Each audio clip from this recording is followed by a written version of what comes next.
Vamos fechar nossos olhos, nos acalmar, elevando o nosso pensamento a Jesus, ao mais alto, pedindo que a espiritualidade nos ampare e que possamos refletir na mensagem que hoje aqui será exposta, nesta semana. Qual é a importância ou qual o significado da cruz para nós? Fica conosco, Jesus, nos orientando, nos amparando, e que possamos sair daqui melhores do que quando chegamos. Que assim seja. Como a gente está na semana de Páscoa, né, nós temos hoje uma apresentação das crianças da evangelização. Então, eles têm vindo aí.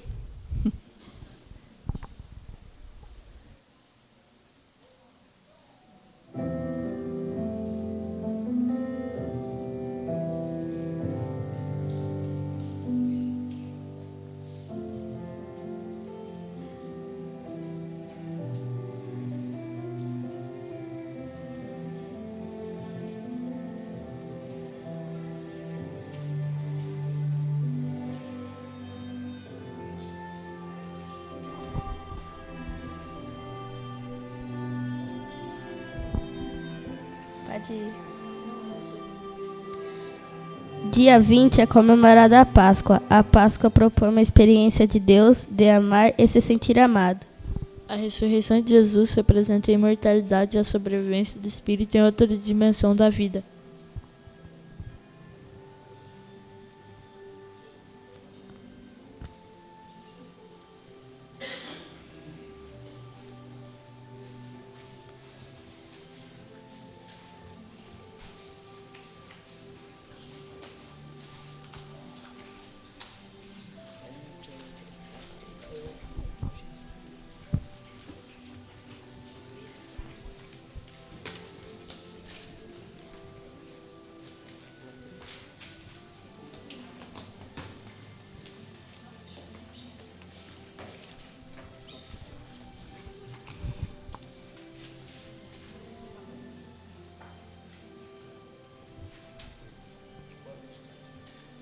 No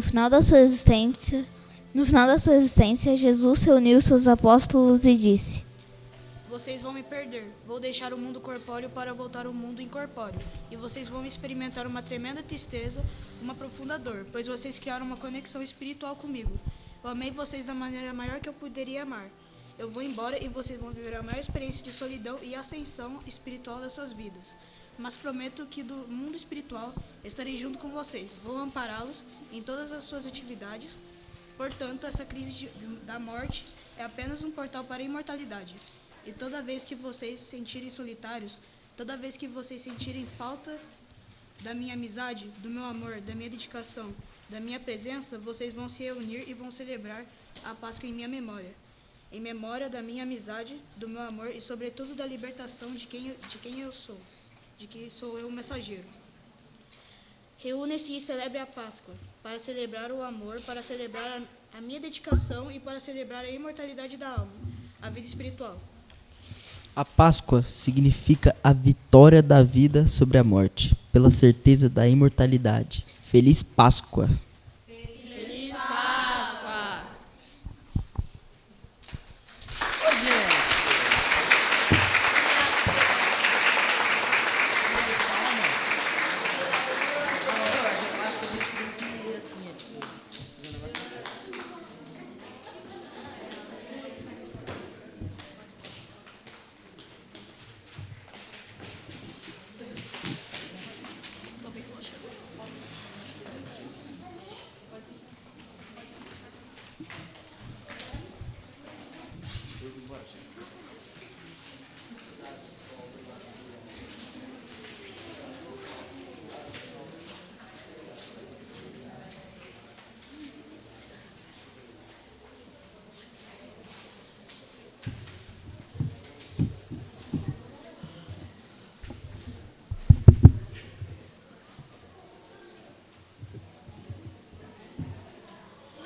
Boa noite a todos, irmãs e irmãs.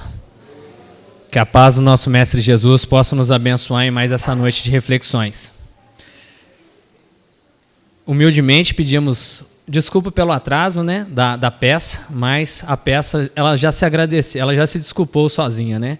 E até a sacanagem comigo é de depois de entrar umas crianças tão bonitas, vim eu apresentar para vocês. Aí é isso que vai deixar eu mais nervoso ainda, né? Mas foi bom as crianças terem apresentado, porque o tema que nós temos hoje, elas contribuíram muito. Porque essa semana em qual estamos vivenciando é uma semana muito, muito celebrada pelos cristãos em si, principalmente pelos católicos e evangélicos, pelo significado da sexta-feira, que é a crucificação, a paixão de Cristo. Mas, para nós espíritas, é claro que essa é uma semana de extrema importância e nós vamos refletir juntos sobre isso. Mas eu nunca vou me esquecer, por isso que é muito importante o nosso convívio aqui nas terças-feiras, numa palestra da nossa irmã Terezinha, que ela falou justamente sobre o que nós espíritas, não é que valorizamos mais, mas é a essência que Jesus quis nos trazer, que é a sua ressurreição no domingo. E as crianças falaram justamente isso aqui na frente. O que Jesus passou essa semana é de extrema importância, mas a mensagem final, o objetivo final é da imortalidade da alma, é da vitória do espírito sobre a carne, e é isso que é a verdadeira mensagem. Mas hoje nós sempre batemos nesse ponto, porque é a verdadeira essência, que é a imortalidade da alma, a sobrevivência do espírito, é o que Jesus nos quis trazer na sua ressurreição. O significado de ressurreição não é o que hoje nós temos o entendimento que é a ressurreição do corpo, mas pelo contrário, é a volta da morte. E Jesus nos traz que a morte não existe, que o espírito é imortal. Mas, até chegar nesse momento, muita coisa se passou. E é claro que eu não tenho a pretensão de trazer todos os ensinos de Jesus. Quem sou eu? Como diz o Antônio Carlos aqui, quando nós chegamos aqui na frente para expor alguma coisa, a única coisa que a gente pede é que nós não prejudiquemos a mensagem de Jesus, a mensagem de Cristo. Mas, junto com Cristo, Ele nos mandou o Consolador prometido. No dia 18, coincidentemente, caiu no dia 18 de abril, há 168 anos atrás, que vai fazer na sexta-feira, surgia o Espiritismo, codificado por Allan Kardec, que foi, abençoado por Jesus, que nos trouxe, através da falange de verdade dos bons espíritos, 168 anos. E apesar de ser o Consolador prometido, hoje ele não vai nos consolar. Não da maneira que a gente pensa na palavra Consolador. Porque quando pensamos na palavra Consolador, a gente já imagina até uma mãe, né? Quando a gente está com um problema e liga para uma mãe, e a mãe nos consola, ou um pai, ou uma avó. E essa é um dos grandes objetivos do Espiritismo, consolar realmente. Mas, às vezes, o consolo não é aquilo que nós queremos ouvir. E muitas vezes o consolo não é aquilo que nós esperamos ouvir.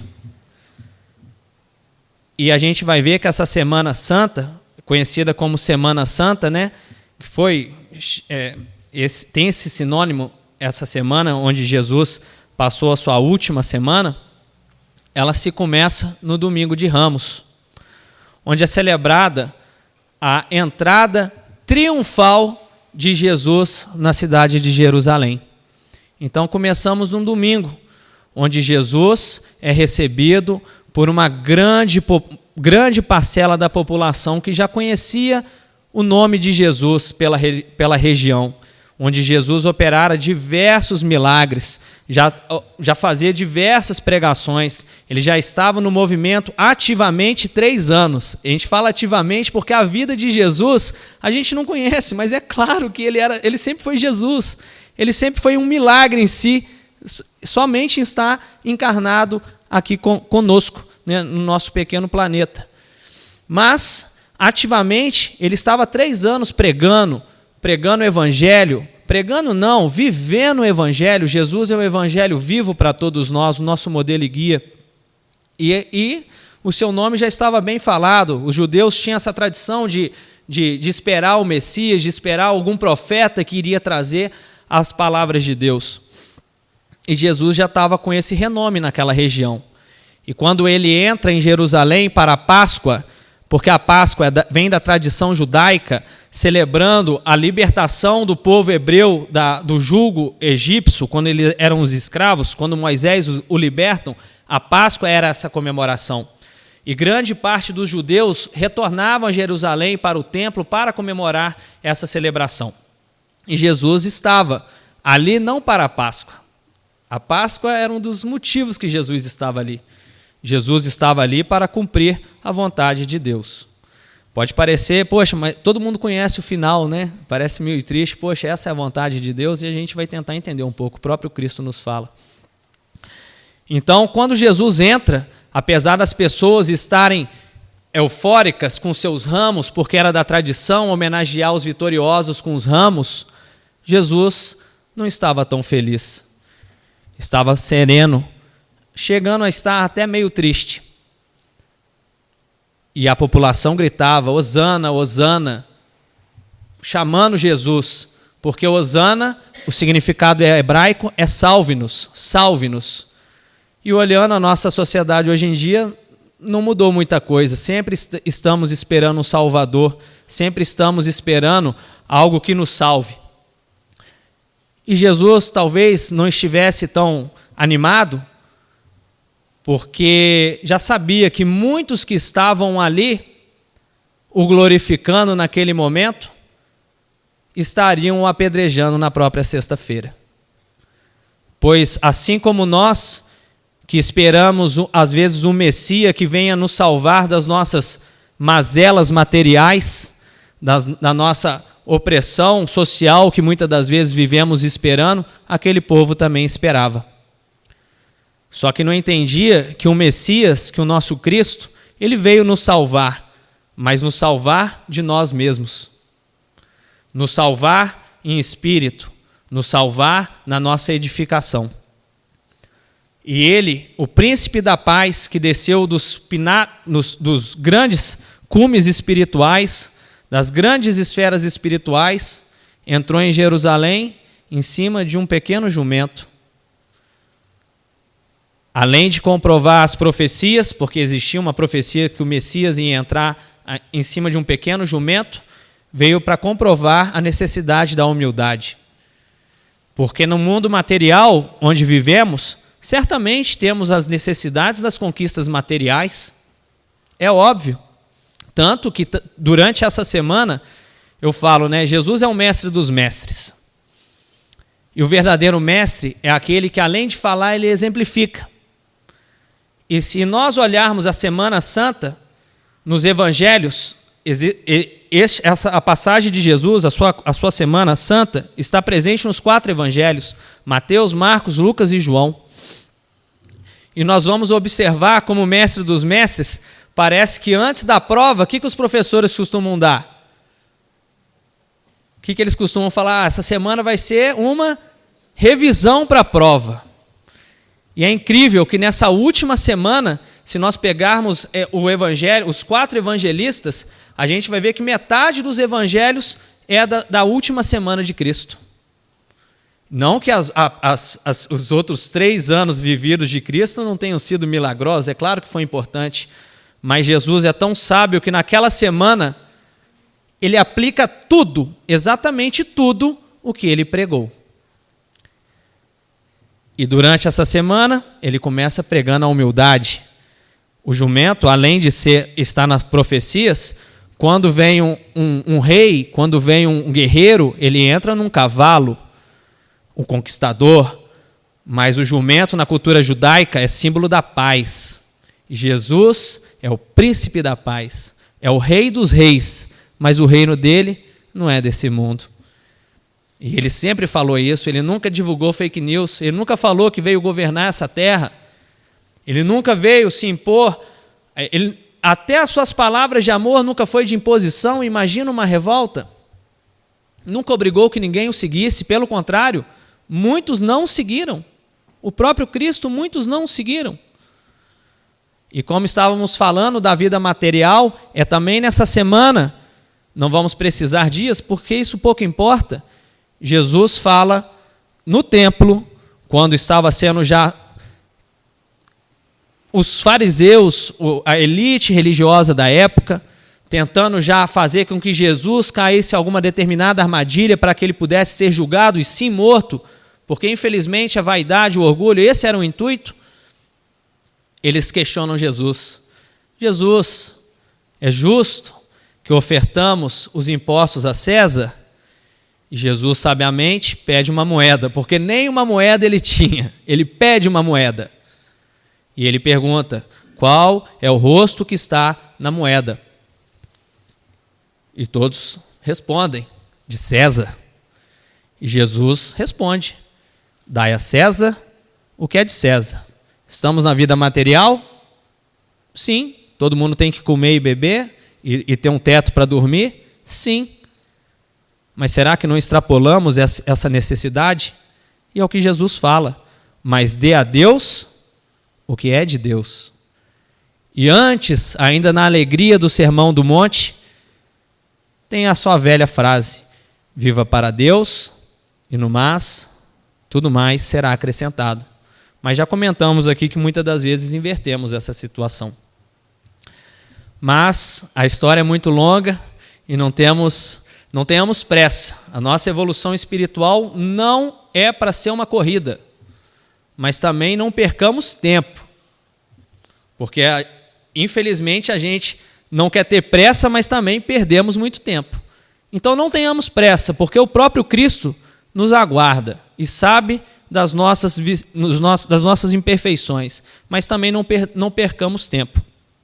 Então vamos avançar um pouco. Oriento que todos leiam a Bíblia, e não só a Bíblia, mas outros livros. Tá? Para a nossa exposição aqui de hoje, eu pesquisei a Bíblia, porque eu ouvi uma crítica, né, que me calou profundamente essa semana, de um humorista, olhando no YouTube, um humorista fazendo piada, perguntando para a plateia, eu sou cristão, quando pergunta para nós, né, a sociedade brasileira é majoritariamente cristã, você é cristão? Sou cristão. Você vive para Cristo? Vivo para Cristo. Mas quantas vezes a gente lê a história de Cristo? A vida de Cristo? Léo, mas só o conhecimento não é suficiente, eu concordo, porque a fé sem obras é morta. Mas se Jesus é o nosso modelo, é o nosso guia, e a gente não sabe o que ele fez, não sabe o que ele passou, como nós vamos seguir o seu exemplo? Como nós vamos tentar humildemente aplicar os seus exemplos se nós não o conhecemos? Então é a Bíblia, e todos têm aqui na nossa biblioteca. Tá? Quando voltar a primavera, de Valdo Franco por Amélia Rodrigues, Primícias do Reino, também de mesma autoria, de Valdo, Boa Nova, Humberto de Campos, e o Evangelho segundo o Espiritismo. Então essas foram as nossas referências. Espero que terminando aqui, todo mundo pegue o livro ali, tá joia? Eu tenho certeza. Porque vocês não vai chegar... o que eu falo aqui, qualquer um vai falar, não vai chegar aos pés do que está aqui. Porque essa semana é uma semana muito triste. Porque ela reflete a nossa hipocrisia. Porque ela reflete a nossa falta de entendimento do que é ser cristão. E como eu disse, nós colocamos os nossos olhos sempre na ressurreição, na vitória do Espírito sobre a carne. É uma verdade. Mas os ensinamentos que o Cristo nos deu nessa semana, principalmente na cruz, são ensinamentos que nós devemos seguir não só nessa semana, não só na quaresma, mas na nossa vida, no nosso dia a dia. Porque logo após, decorrendo a semana, vamos já passar para a quinta-feira. A nossa quinta-feira, o que teve na quinta-feira? Há 2025, mais ou menos, anos atrás, o que teve na nossa quinta-feira? A Santa Ceia. né? A última ceia de Jesus. E quando fala em Santa Ceia, todo mundo já está imaginando a noite, né? Está todo mundo já pensando, comendo de noite. Jesus ali, né? Na última refeição da noite. Não, a ceia era mais ou menos por volta das 5, 4h30, 5 horas.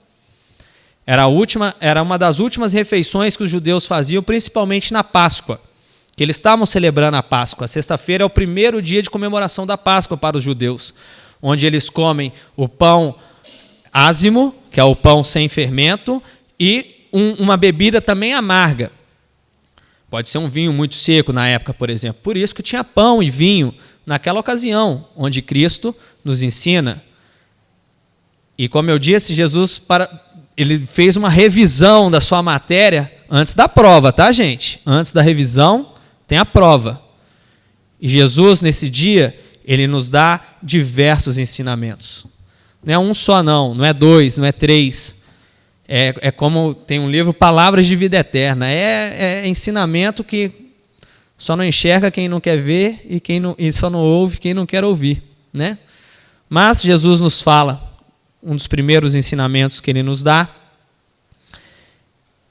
Primeiro ele anuncia a sua partida para os seus discípulos. Anuncia que irá ser crucificado. Jesus já sabia, ele sabe porque essa, de uma determinada maneira, não foi Deus que crucificou Jesus, foram nós homens, mas ele sabia que isso ia acontecer. E não precisa para ser profeta para saber disso, porque aonde tem um bem tentando prosperar, vai ter a revolta do mal. E isso é conosco, que tentamos fazer o bem.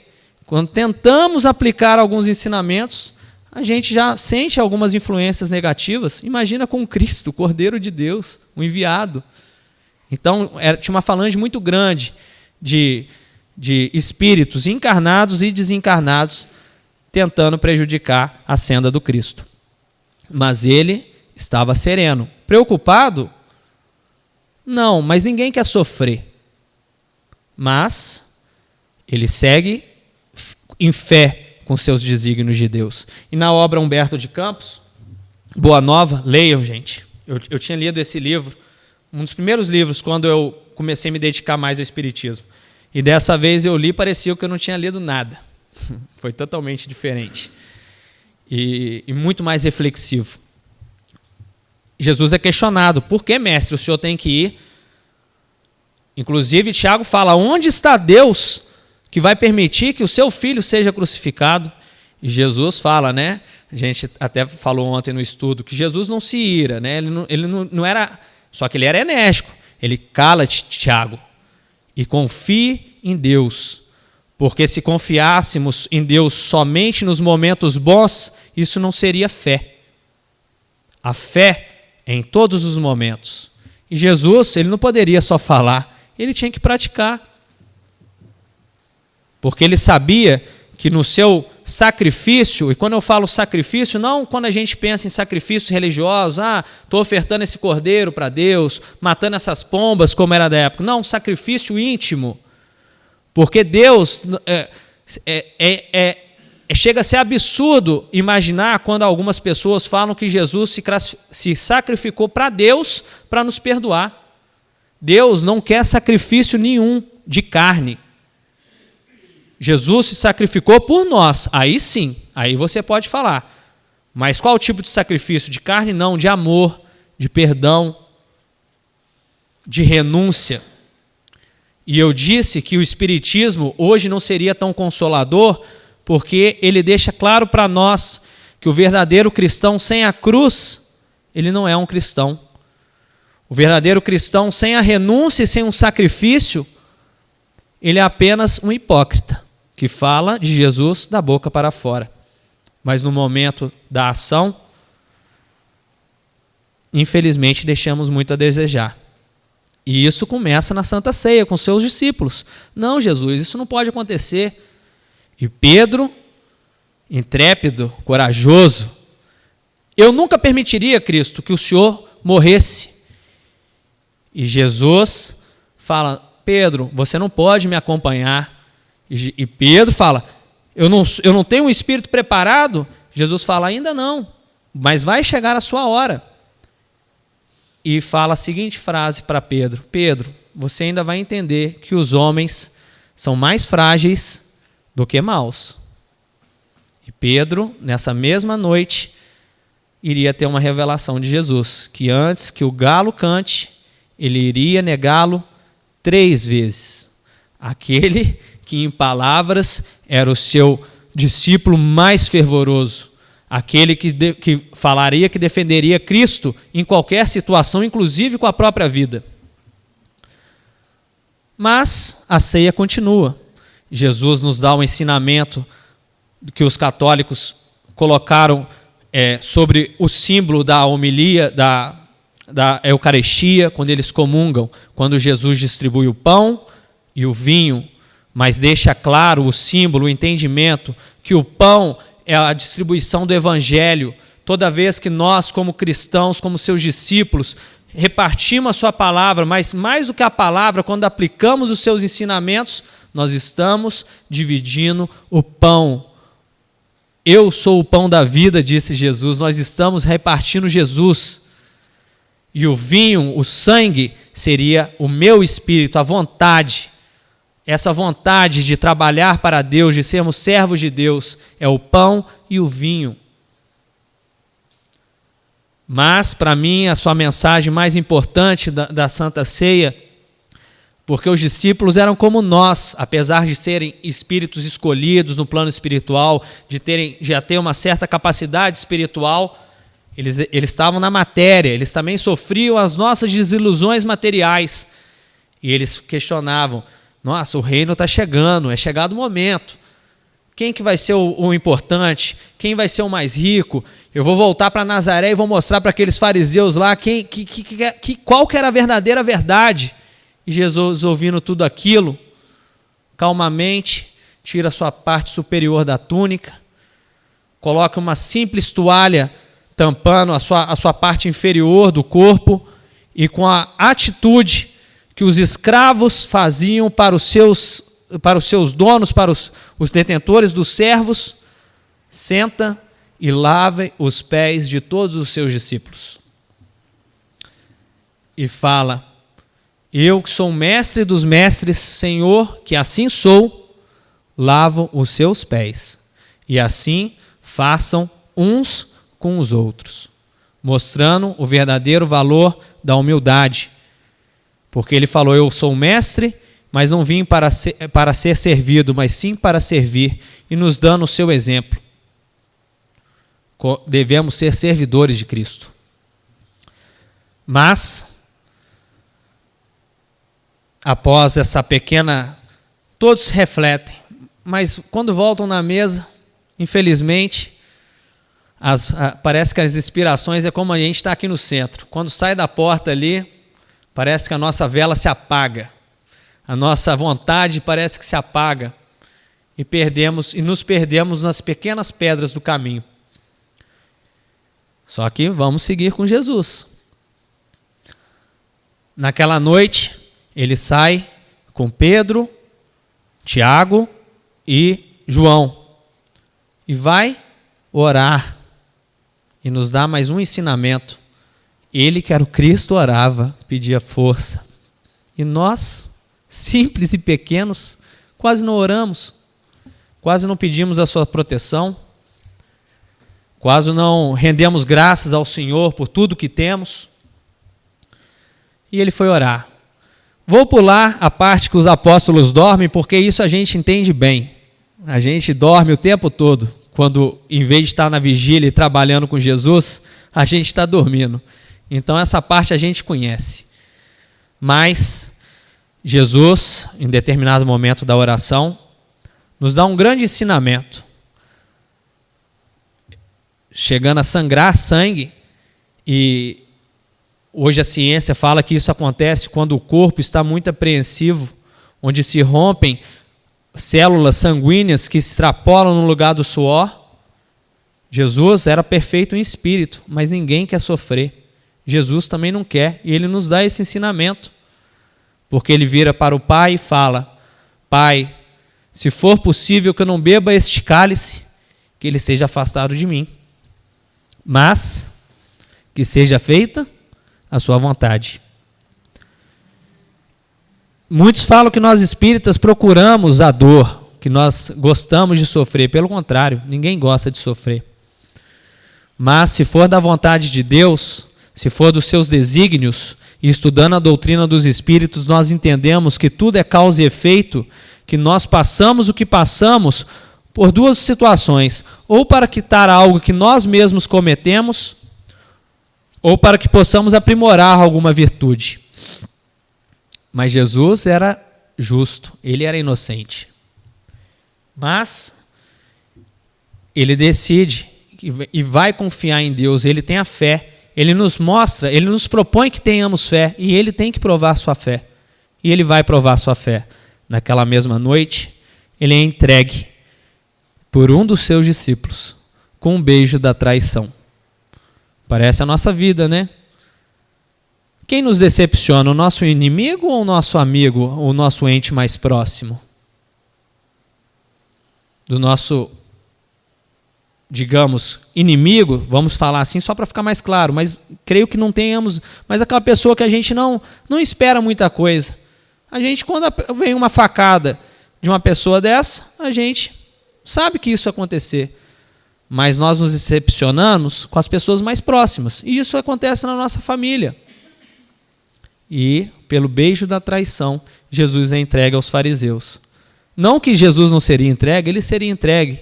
Estudando a doutrina, a gente passa a entender isso. Não precisaria de ser Judas. Mas foi entregue aos fariseus. Vou pular a parte que Pedro arranca a orelha de Malcolm, leiam a Bíblia, leiam os outros livros, senão não vai dar tempo. Eu queria que não desse tempo, até brinquei com a dona Cida, quem dera não desse tempo para ver Jesus morrendo na cruz. Né? Quem dera, mas vamos tentar chegar nessa parte. Depois de entregue, Jesus é preso. Era chamado Torre Antonina. Mas coloque uma simples prisão, uma prisão perto do templo. E neste local, Pedro e João tentam chegar próximo para tentar servir, de serem úteis de alguma maneira a Jesus. Mas naquele momento, Pedro fala para João: João, Maria estava na cidade de Jerusalém. Vai para Jerusalém, avise Maria o que está acontecendo. E naquele momento Pedro fica naquele pátio onde tinha diversas pessoas, era Páscoa, estava lotada a cidade. Muitas pessoas se alojavam naquele mesmo local, dormiam naquele mesmo local. E naquele mesmo local, Pedro é reconhecido, nega Jesus. Passa-se um tempo, é reconhecido novamente, nega Jesus. E pela terceira vez, nega Jesus, e o galo canta. E Pedro somos nós, todas as vezes em que negamos Jesus. E Pedro, em palavras, nós negamos em palavras, em ações. Todas as vezes, onde temos a vergonha de falar, às vezes a gente tem vergonha de falar que é espírita. A gente tem vergonha, às vezes. Vergonha de quê? De falar que é cristão, de falar que Jesus é o nosso modelo e guia, de falar que estamos tentando nos tornarmos pessoas melhores? É disso que temos vergonha? Eu falo muito no nosso evangelho no lar, que a gente faz no nosso lar, e o Rafael Siqueira falou muito bem. A gente tem vergonha de todo mundo. O que a pessoa vai falar de mim? O que fulaninho vai achar de mim? A gente só não tem vergonha do que Jesus vai achar da gente. A gente só não tem vergonha disso.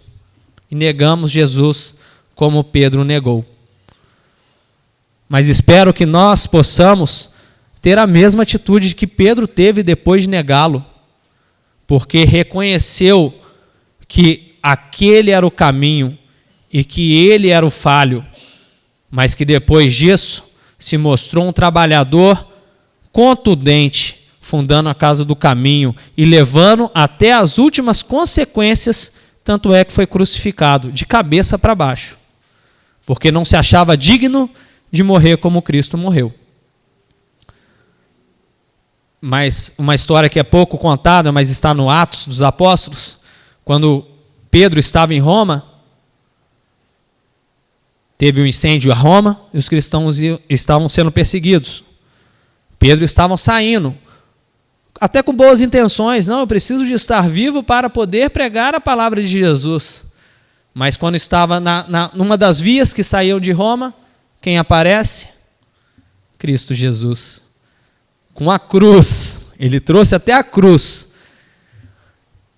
E Pedro pergunta: Covades Domini, aonde vai, Senhor? E Jesus fala: eu vou para ser crucificado novamente e pregar o amor que eu sempre preguei, a renúncia e o sacrifício. E Pedro não voltou andando, não, voltou correndo, porque entendeu que a mensagem do Cristo às vezes vai nos exigir renúncia e sacrifício. E assim Pedro fez depois de ter negado. Teve uma vida de renúncia e sacrifício. Mas Jesus já tinha sido entregue. Passou pelo primeiro julgamento dos fariseus, Anás e Caifás. Foi humilhado, foi cuspido, teve suas vestes arrancadas. Mas até os maus têm um pouco de receio, porque ninguém quer julgar um justo. E mandam Jesus para Pilatos. Pilatos interroga Jesus. Jesus responde laconicamente, porque às vezes nós temos ânsia de nos defendermos, mas quem está certo não tem o que ser defendido. Tem um velho ditado que fala: a verdade não precisa de ser defendida, ela mesma se defende sozinha. E Jesus era a verdade encarnada. E quando questionado por Pilatos o que é a verdade, Jesus silencia. Vai responder o quê? Eu sou a verdade? O mundo descobriu depois. A verdade, ela não fica debaixo da cama, do alqueire. A verdade, ela brilha. E assim como Jesus brilhou. Mas, no livro de Humberto de Campos, ele entendia que precisava de mostrar para a humanidade que a verdadeira vitória não é a vitória do mundo. No mundo havereis aflições, mas não temas, pois eu venci o mundo e não no mundo. Nós procuramos vitórias de riquezas, de poder, de status social, mas Jesus quis mostrar que a verdadeira vitória é do Espírito. E que às vezes a verdadeira vitória do Espírito é sendo o menor, como ele nos ensinou. Se queres ser o maior no reino de Deus, seja o menor entre os homens. E ele que pregava o amor, o perdão, a humildade, qual a atitude esperar da perfeição encarnada? Além do amor, do perdão e da humildade. Então foi julgado. Foi levado para Herodes. Herodes o zombou, mandou de volta para Pilatos. Pilatos sabia que Jesus era inocente. Foi alertado pela sua esposa: liberte este homem. Liberte este homem. Só que Pilatos, assim como Pedro, quando negou Jesus, teve medo. Pois poderia ter uma revolta naquele momento. Teve medo do que César faria. Teve medo e se acovardou numa omissão de lavar as mãos.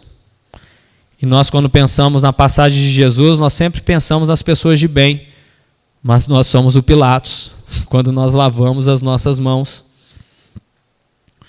Quando vemos injustiças, quando vemos algo de errado e não fazemos nada. Não estou falando, Jesus nunca quis que nós brigássemos com ninguém, mas que não seríamos conformados com aquela situação da injustiça.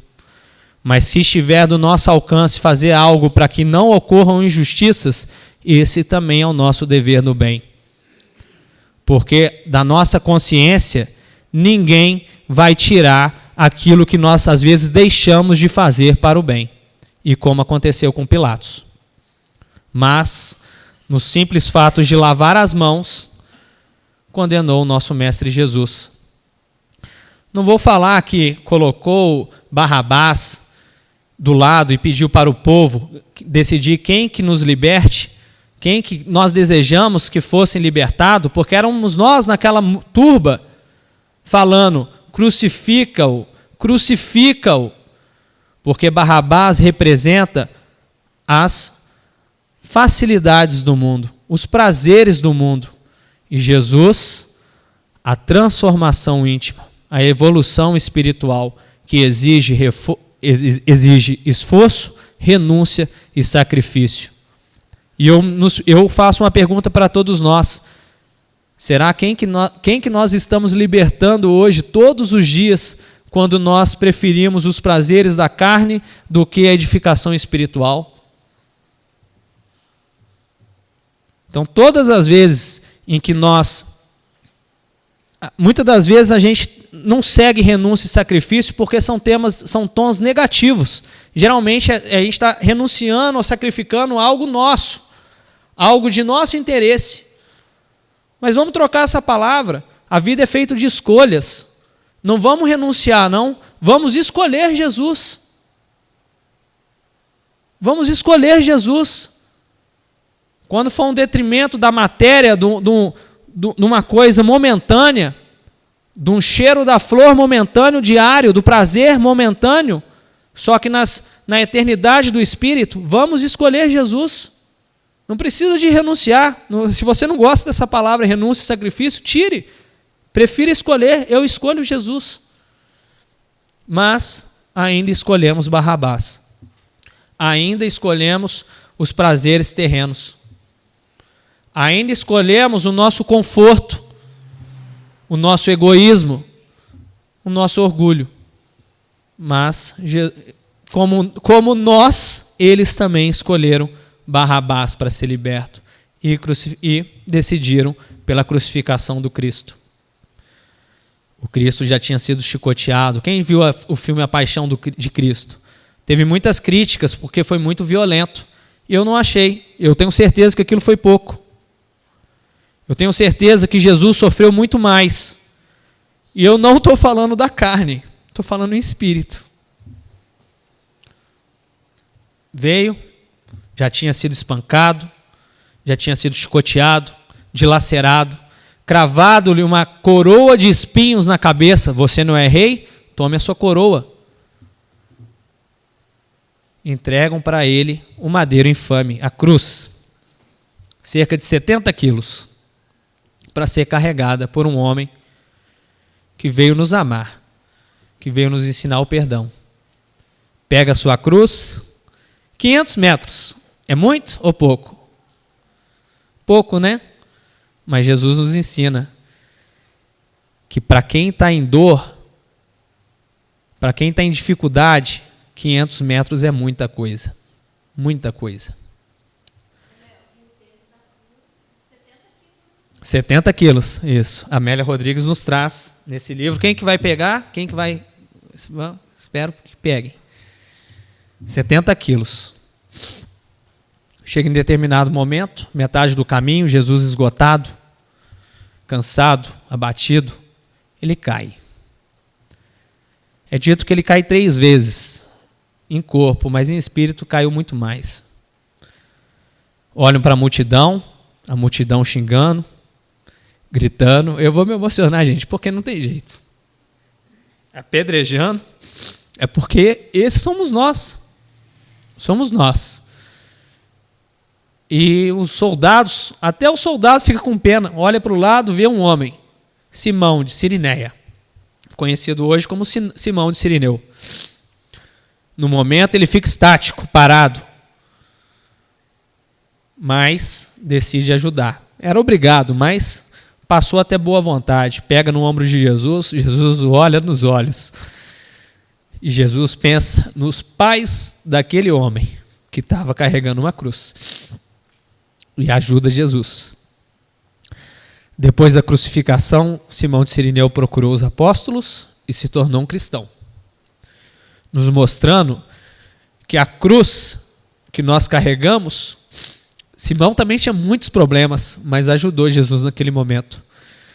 Mostrando que a cruz pode ser a nossa redenção, se soubermos carregá-la.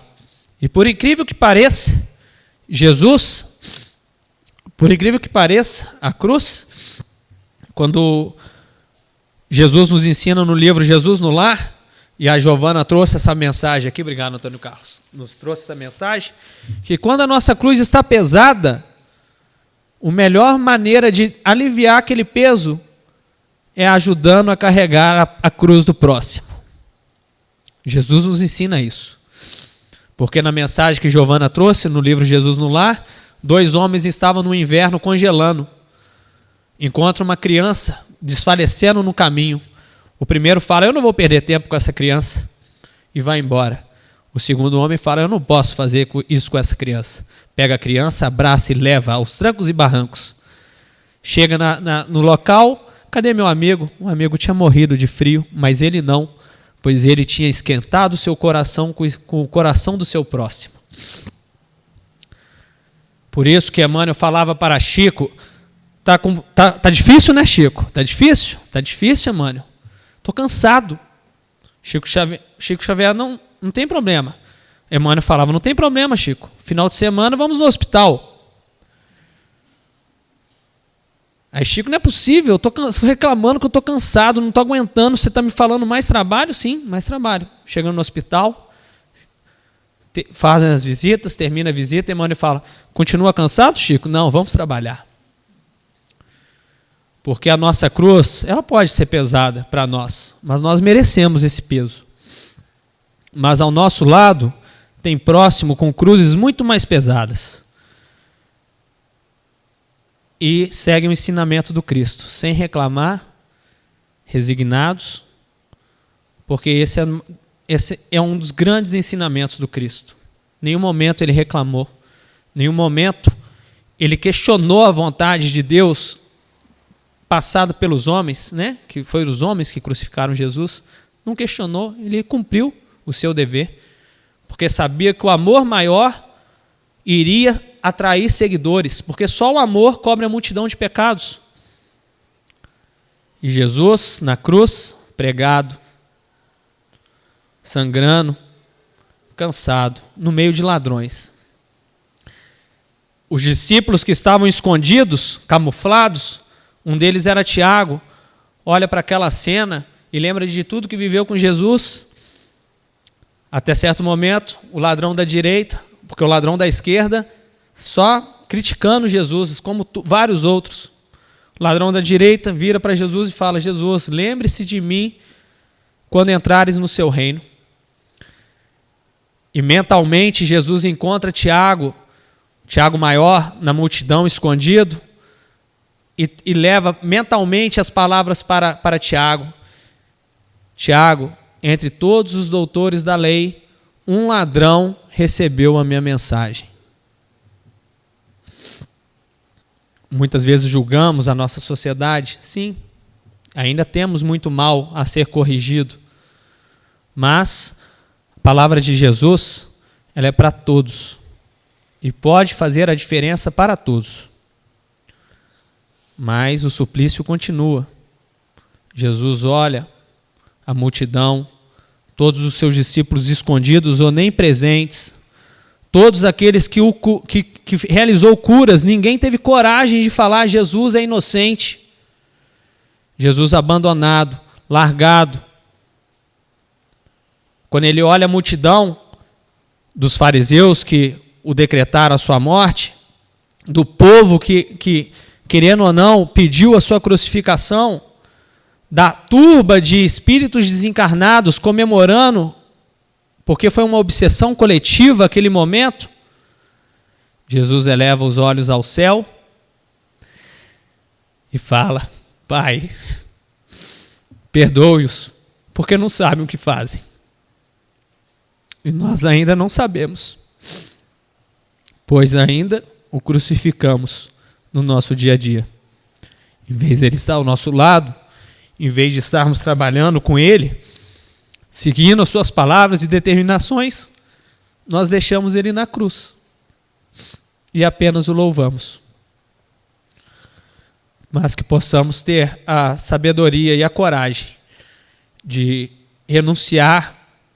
Não é qualquer renúncia, é o pior de nós. A gente não precisa de renunciar a coisa boa nossa, não. É o pior de nós. possamos saber sacrificar o que nós temos, o nosso tempo, as nossas virtudes espirituais, e olhar para o próximo. Pois ele não perdoou somente aqueles que o crucificaram, ele perdoou a todos nós, mas espera de nós que sigamos com a nossa cruz. Que Jesus possa nos abençoar na noite de hoje.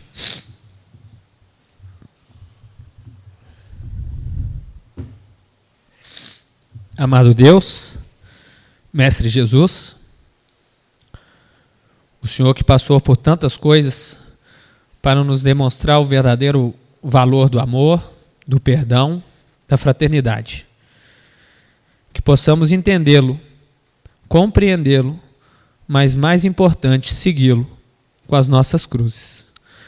Que o Senhor possa nos dar força e ânimo para essa caminhada e esteja ao nosso lado hoje e sempre. Assim seja.